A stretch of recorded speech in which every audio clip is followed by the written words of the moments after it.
The day after my parents' funeral, the house felt wrong. Not quiet. Quiet, I expected. Wrong. Like the walls themselves had shifted overnight. Like something had already decided I no longer belonged there. I stood in the hallway outside my childhood bedroom, still wearing the same black dress from the service because I hadn't had the energy to change, and stared at the door as if it might reject me if I touched the handle. The house smelled like lilies and old furniture polish, sympathy casseroles stacked in the kitchen, cards lined up on the dining table, all saying the same things in slightly different fonts. They're together now, they're at peace, if you need anything. What no one ever wrote was, now comes the part where the living decide what to do with you. My older sister, Elaine, had been awake since dawn. I could hear her heels clicking across the hardwood floor downstairs, sharp and purposeful, the sound of someone already moving forward.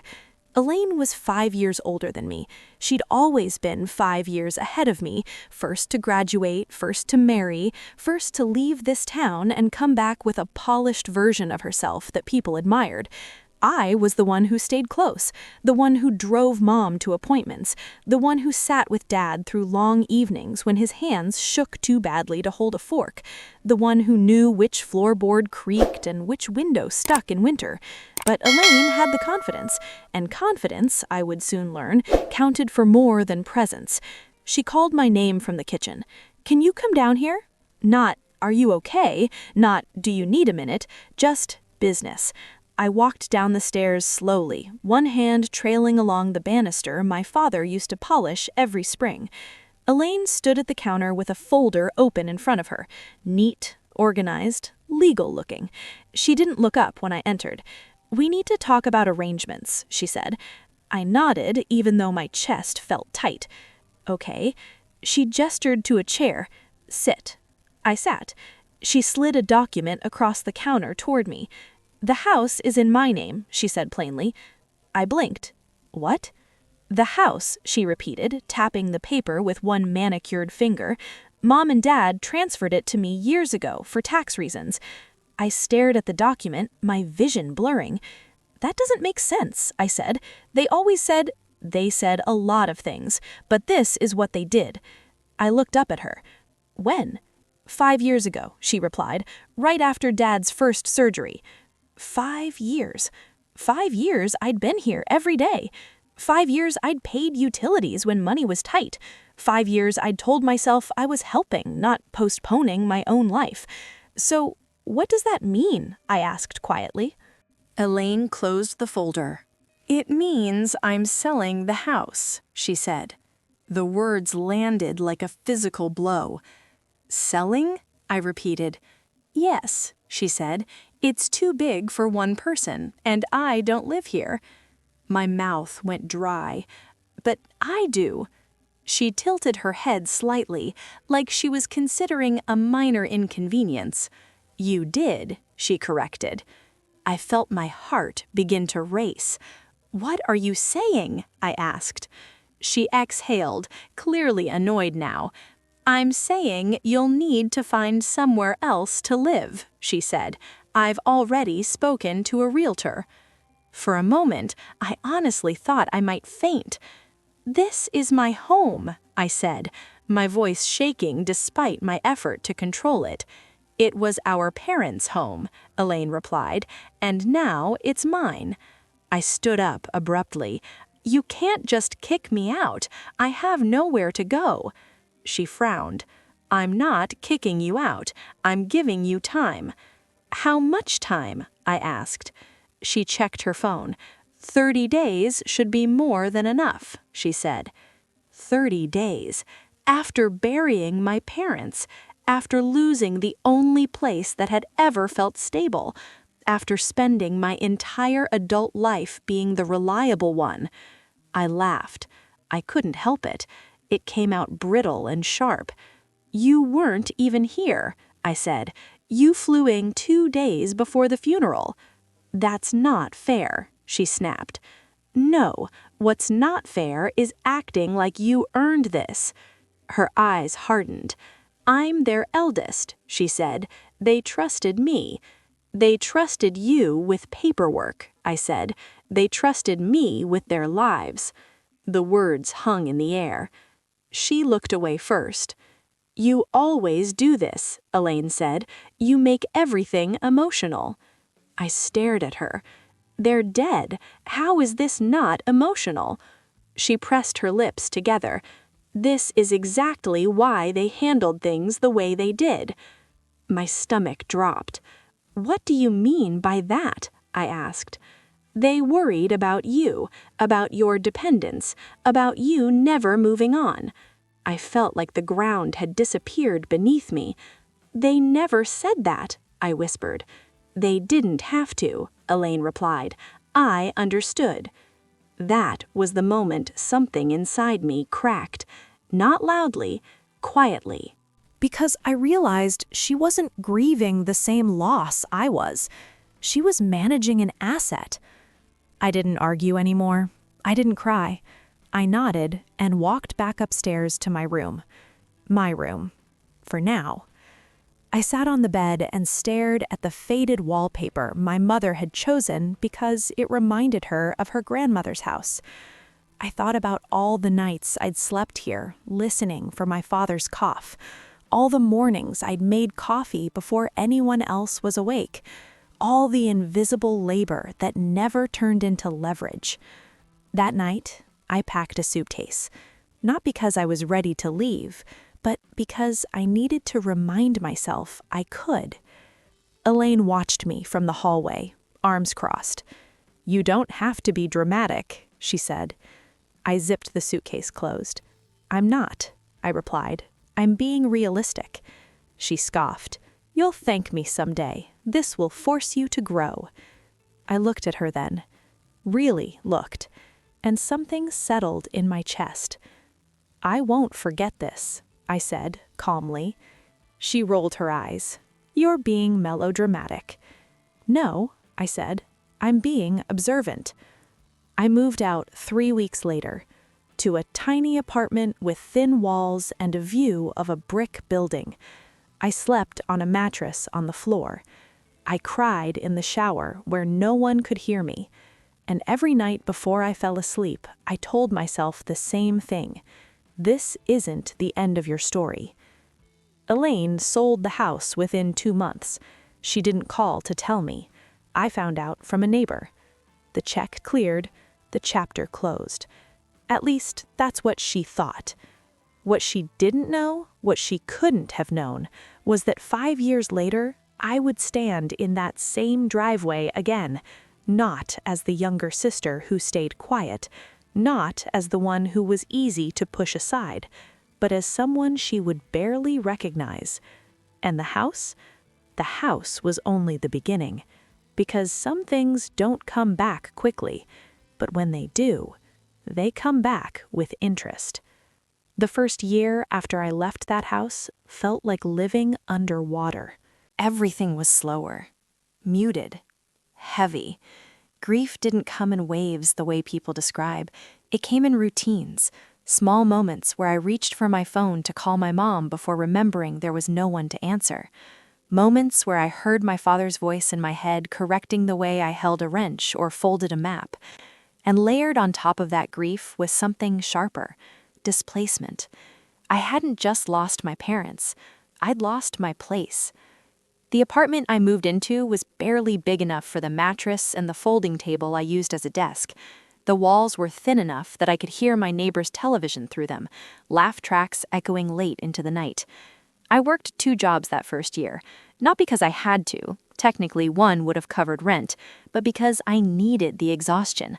Being tired kept my thoughts from spiraling. During the day, I worked at a small accounting firm downtown. I answered phones, filed paperwork, balanced ledgers for people whose lives felt very far away from mine. At night, I waited tables at a diner near the highway. I learned quickly which customers wanted conversation and which just wanted coffee refills and silence. I was good at reading people.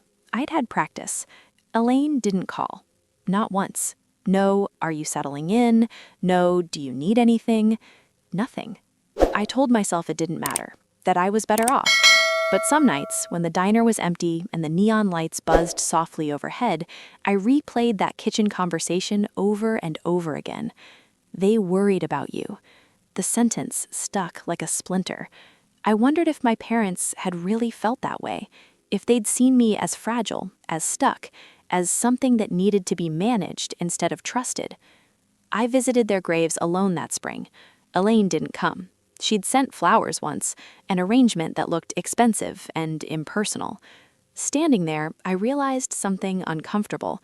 If my parents had truly wanted Elaine to have everything, they would have said goodbye to me differently. My mother wouldn't have squeezed my hand so hard that last night in the hospital. My father wouldn't have whispered, "Take care of the house," like it was a shared responsibility. They hadn't planned to leave me homeless. Elaine had planned that part herself. The second year was quieter. Not easier, but steadier. I saved money. Not aggressively, just deliberately. Every paycheck I put a little aside. I stopped explaining my life to people who weren't listening. I learned to say, "I'm fine," and mean it. I learned how much peace costs and how worth it is. Elaine did call once that year, out of the blue. I was on my lunch break, sitting on a bench outside the office, when her name flashed on my phone. I stared at it for a full 10 seconds before answering. "What do you want?" I asked. No greeting, no softness. She laughed lightly. "Still dramatic, I see." I closed my eyes. "What do you want, Elaine?" She cleared her throat. "I just wanted to let you know I'm remodeling the kitchen." My fingers tightened around the phone. "The kitchen?" I repeated. "In the new house," she said. "I thought you'd like to know, since you always cared about that sort of thing." I almost laughed. "You called me to tell me about your kitchen?" "Well," she said, "I didn't want you to hear it from someone else." I exhaled slowly. "Why would I hear about it at all?" I asked. Silence. Then she said, "You don't have to be so cold." I smiled bitterly. "You sold my home," I said. "Cold is appropriate." She scoffed. "You're still holding on to that." "Yes," I replied, "I am." She ended the call shortly after. That was the last time she tried to pretend we still had a relationship. After that, I became a story she told other people. She didn't want help. She needed independence. I did what was best for her. I heard bits and pieces through relatives. I stopped correcting them. People believe what's convenient. The third year was when things started to change. Not externally, internally. I was promoted at the accounting firm. Nothing glamorous, just more responsibility and better pay. But with it came something unexpected. Confidence. I realized I was good at what I did, not just competent, good. I noticed patterns others missed, caught errors before they became problems. Clients started asking for me by name. It felt strange at first, being seen for something other than what I lacked. That year, I also met someone, not romantically, professionally. Her name was Marisol. She was a client, mid-40s, sharp-eyed, always dressed like she was walking into a negotiation. She noticed me noticing things. "You should be doing more than this," she said one afternoon, tapping a file I'd corrected. "You see structure." I shrugged. "It's just numbers." She smiled. "Everything important is." She asked about my background. I told her pieces, not everything. Enough. Marisol owned a small consulting firm. She specialized in helping struggling businesses reorganize.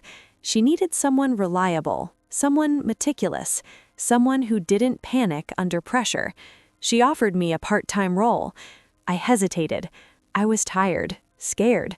But something in me recognized opportunity when it finally knocked. I said yes. Balancing 2 jobs became balancing 3. It was brutal, but it was also the first time since leaving the house that I felt momentum, like I wasn't just surviving, I was building. I learned more in 6 months with Marisol than I had in years at the firm. She challenged me, pushed me, trusted me. Trust. That word still felt unfamiliar. Elaine remarried that year. I saw the photos online. She looked radiant, expensive, surrounded by people I didn't recognize. I didn't feel jealous. I felt detached. Like I was looking at a stranger's life. The 4th year was when the anger finally caught up with me. Not explosive, focused. I realized how much I'd swallowed to keep the peace, how often I'd made myself smaller because it was easier. I started therapy, not because I was broken, but because I was tired of carrying other people's decisions in my body. We talked about family roles, about scapegoats and golden children, about how responsibility without authority becomes exploitation. Every session felt like untying a knot I didn't know I'd been holding. That year, Marisol made me a full partner, equal stake, equal voice. I stared at the paperwork in disbelief. "I don't come from money," I told her. She smiled. "Neither do results." I signed. For the first time since Elaine slid those papers across the counter, I signed something that gave me power instead of taking it away. The 5th year began quietly. No milestones, no dramatic shifts, just work, growth, sleep that came easier. And then, one afternoon, Marisol walked into my office holding a file. "You're not going to like this," she said. I raised an eyebrow. "Try me." She slid the file across the desk. Inside was an address. My parents' old address. My heart skipped. "What is this?" I asked. She hesitated. "A property review request. Someone's looking to acquire it." I stared at the page. "Acquire it how?" She met my eyes. "Through a restructuring sale." I leaned back in my chair, pulse racing. Elaine. Something had gone wrong. I didn't know what yet, but for the first time in 5 years, the house was back on the table, and so was I. Seeing that address on Marisol's desk felt like stepping on a loose floorboard you forgot existed, a sudden drop. A rush of old air. For a moment, I couldn't breathe. The house wasn't just a structure, it was muscle memory. It was the sound of the front door sticking in winter, the way the hallway light flickered if you didn't twist the switch just right, the dent in the wall from when my father tried to move a couch by himself and refused help. 5 years. I hadn't driven past it once, not because I was afraid of the place, but because I was afraid of what it would reopen in me. And now it was back, not as nostalgia, as business. I forced myself to focus. "Who's requesting the review?" I asked. Marisol flipped another page. "The property is owned by a holding LLC now, Red Elm Holdings." I felt a chill run through me. Elaine. She'd always liked insulating herself behind layers, corporate structures, plausible deniability, distance. "Is it in trouble?" I asked. Marisol nodded. "Behind on payments. Not catastrophic yet, but close. Looks like the property was leveraged against other assets." Of course it was. Elaine had never been content with what she had. She always needed to extract more. I swallowed. "So what does this review mean?" "It means the lender wants options," Marisol said. "Restructuring, sale, or acquisition by a third party." "Third party like us?" I asked quietly. She met my eyes. "That's why I wanted you to see it," she said. I didn't answer right away, because this wasn't just a deal. It was a door opening to a part of my life I'd locked deliberately. "I need to think," I said. Marisol nodded. "Take your time, but don't take too long." That night, I couldn't sleep. Not from fear, from adrenaline. I lay awake replaying the last 5 years, not in grief this time, but in contrast. The girl who'd stood in that kitchen clutching a suitcase didn't exist anymore. she'd been replaced by someone who knew how to read contracts, negotiate leverage, and keep her voice steady when things mattered. Still, this was different. This was personal. I did something I hadn't done in years. I drove past the house. I didn't stop. I didn't slow down either. But I saw it. The paint was newer, the hedges trimmed too precisely, the porch light replaced with something modern and cold. It didn't look like home anymore. It looked like an investment. And that hurt more than I expected. 2 days later, Marisol called me into her office. "I've done some digging," she said. "Red Elm Holdings is bleeding." "How bad?" I asked.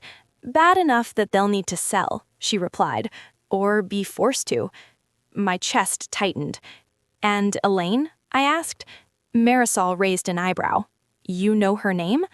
I nodded. "She's my sister." Marisol leaned back slowly. "That complicates things. Or simplifies them," I said. We talked numbers, not emotions. Numbers were safer. The house had appreciated, but not dramatically. Elaine had refinanced twice, pulled equity, invested poorly. Now the house wasn't sentimental to her, it was collateral. "That place is the keystone," Marisol said. "If it goes, the rest follows." I stared at the spreadsheet. "So what happens if someone acquires it?" I asked. "They gain leverage over the entire structure." My pulse quickened. Leverage. The word echoed. I didn't tell Marisol everything, but I told her enough. I lived there. I was kicked out. She didn't react, she just listened. "That house cost you something," she said, finally. "Yes," I replied. "And now," she said carefully, "it could give you something back."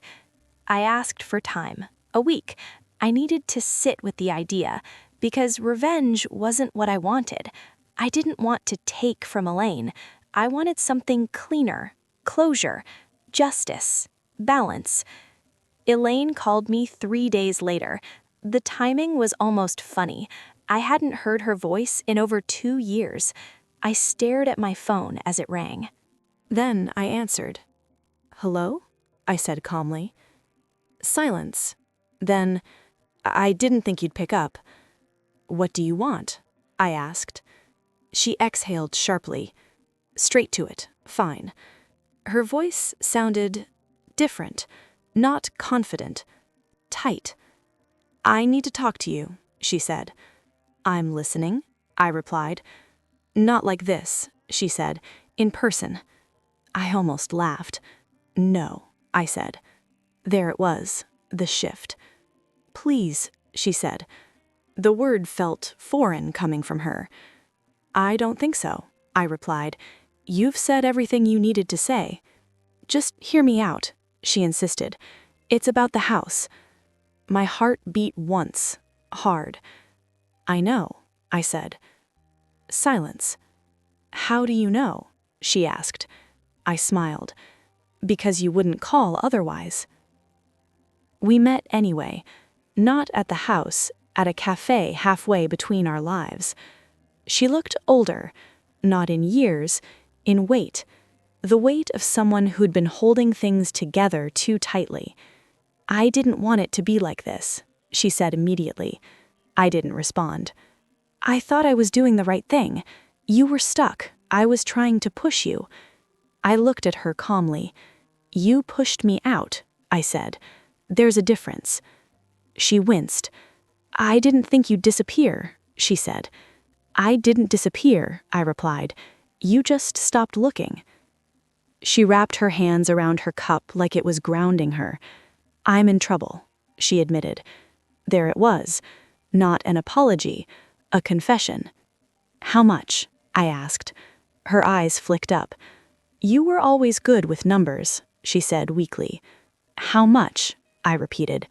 She named the figure. It was worse than I expected. "And the house?" I asked. "It's at risk," she said. I nodded slowly. "And you want my help?" I said. "Yes," she said quickly. "Just advice, maybe a referral. You're in finance now, right?" I didn't correct her. I might be able to help, I said carefully. Her shoulders sagged in relief. But not the way you want, I added. She froze. I'm not giving you money, I said, and I'm not fixing this for you. Her jaw tightened. Then why are you here? She asked. Because I want transparency, I replied. Full disclosure. All documents, all liabilities. She stared at me. You don't trust me, she said. I almost laughed.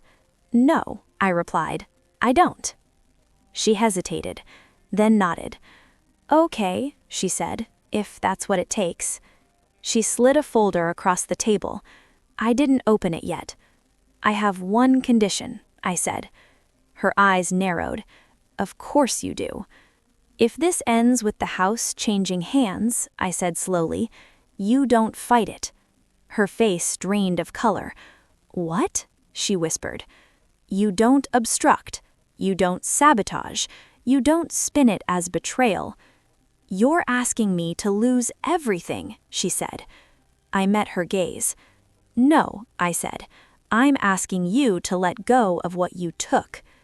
She laughed, a sharp, brittle sound. You think this is some kind of justice? She snapped. No, I said. I think it's reality. She leaned back, shaking her head. You always thought you deserved that house, she said bitterly. I thought I deserved not to be homeless after burying our parents, I replied. Silence crashed between us. We didn't leave on good terms, but we left with the truth on the table and the folder in my bag. That night, I brought it to Marisol. She read quietly, then looked up at me. You know what this means, she said. Yes, I replied. You could acquire it, she said, legally, cleanly. I nodded. And when this is over? She asked. I thought about the girl with the suitcase, about the mattress on the floor, about 5 years of rebuilding without help. When this is over, I said softly, I won't be the one leaving. And for the first time since my parents' funeral, I wasn't imagining survival. I was imagining return, not as a victim, but as someone who'd earned her footing. And the next move, it would change everything. Once the folder was open, there was no going back. Elaine hadn't just mismanaged money, she'd buried herself under it. Loans stacked on loans, interest-only periods long expired, assets leveraged against assets that no longer existed. The house, my parents' house, was the anchor holding the entire structure in place, and the anchor was cracking. Marisol didn't rush me. She read every page twice, marking sections with quiet precision. When she finally looked up, her expression was neutral, but her eyes told me everything. She's been propping this up with timing, not strategy, she said. How long does she have? I asked. Months, maybe less. I exhaled slowly. So if we move, I began. You don't save her, you stabilize the asset. I nodded. That's what I want, I said. Marisol steadied me for a moment. You understand this won't feel like revenge, she said. It'll feel administrative. I almost smiled. Good, I replied. I've had enough drama. The process began quietly. No threats, no confrontation, no warnings, just paperwork. Marisol's firm approached the lender as a neutral third party, an acquisition discussion, a clean exit. Elaine wasn't mentioned by name. She was just a stakeholder whose options were narrowing. Elaine called me again when she realized what was happening. This time, there was no pretense. You're behind this, she said, the moment I answered. Yes, I replied calmly. How could you do this to me? She demanded. I leaned back in my chair. You did this to yourself, I said. I'm just not stepping aside anymore. Her voice broke. I'm your sister. I closed my eyes. You were, I said softly. Then you made me homeless. Silence. Then anger surged back in. You're enjoying this, she snapped. No, I replied. "I'm finishing something you started." She tried everything after that. Guilt, anger, nostalgia. She reminded me of Christmas mornings, of shared bedrooms, of secrets whispered late at night. I listened. I didn't budge, because every memory she brought up had one thing in common. She'd always been standing closer to the door. The lender accepted the offer, not because it was generous, but because it was safe. The paperwork moved fast after that. Elaine was notified formally. She had 45 days, no extensions, no favors. I didn't tell her what I planned to do next. She didn't ask. By then, she understood something fundamental had shifted. The younger sister she'd dismissed no longer needed her approval. The day the deal finalized, I drove back to the house, not to celebrate, not to reclaim, just to stand there. The keys felt heavier than I expected in my hand, not with ownership, with memory. I opened the door slowly. The air inside smelled different. Fresh paint, new carpet, but underneath it all, the house still breathed the same way. I walked through every room. Not rushing, not clinging, just acknowledging. The kitchen where my mother used to hum while cooking. The living room where my father fell asleep every evening with the news on too loud. The hallway where my life had split in two. I stood there a long time, and then I did something I never thought I would. I laughed, not because it was funny, but because it was finished. Elaine didn't come. She moved out quietly. No goodbye, no final speech. She left behind furniture she couldn't sell, paintings she'd never liked, evidence of a life lived forward without looking back. I didn't move in right away. I didn't have to. That was the point. I had choices now. A month later, Elaine sent me one last message. I hope it was worth it. I stared at the screen, then typed back. It wasn't about worth. It was about balance. She never replied. Standing in that driveway again, 5 years after being told to leave, I understood something clearly. Losing that house had never been the worst thing that happened to me. Believing I deserved it had been. And now? Now the story wasn't about taking something back. It was about never being disposable again. And the final part, the part Elaine never anticipated, was still coming. I didn't tell anyone what I planned to do with the house. Not Marisol, not my coworkers, not even myself. At least, not fully. Because for the first time in my life, I wanted the decision to come from a place that wasn't reactionary. Not grief, not anger, not revenge. Choice. For weeks after the acquisition finalized, the house sat empty. Lights off, curtains drawn, mailbox filling up slowly. Neighbors noticed. I could feel it, the quiet curiosity, the whispered questions. Who owns it now? Is someone moving in? Did Elaine lose it? I didn't rush to answer any of that. I'd spent years rushing to prove I deserved space. I wasn't doing that anymore.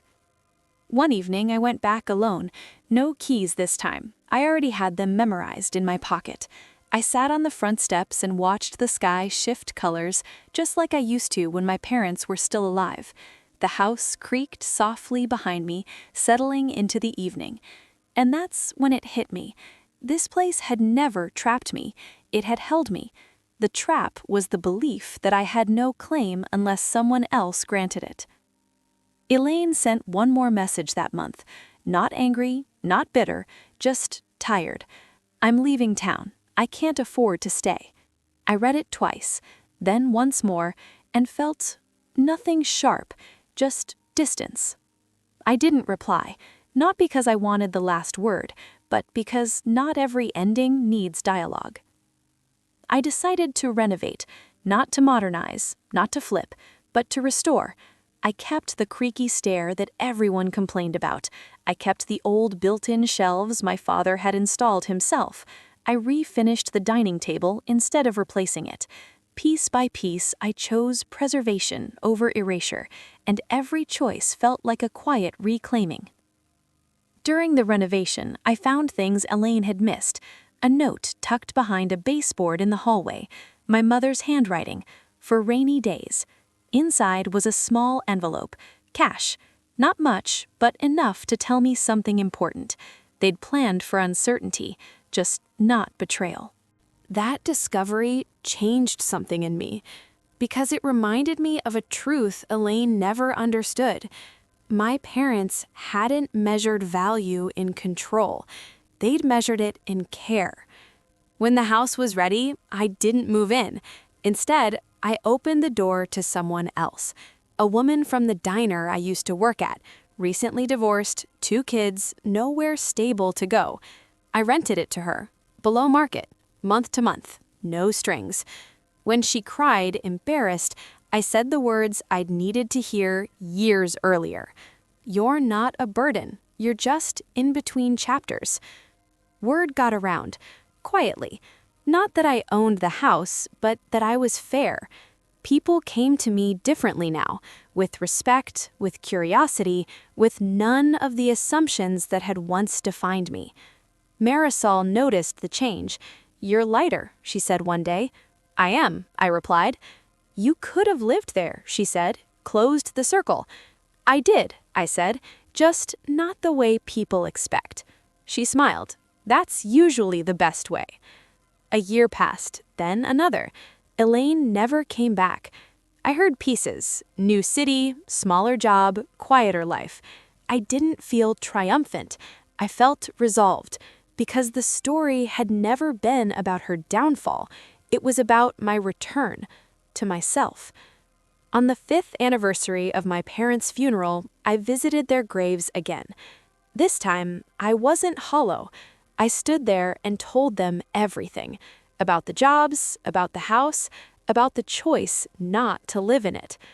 I finally understand what you meant, about taking care of things. The wind moved gently through the trees. I took that as enough of an answer. That night, I drove past the house once more.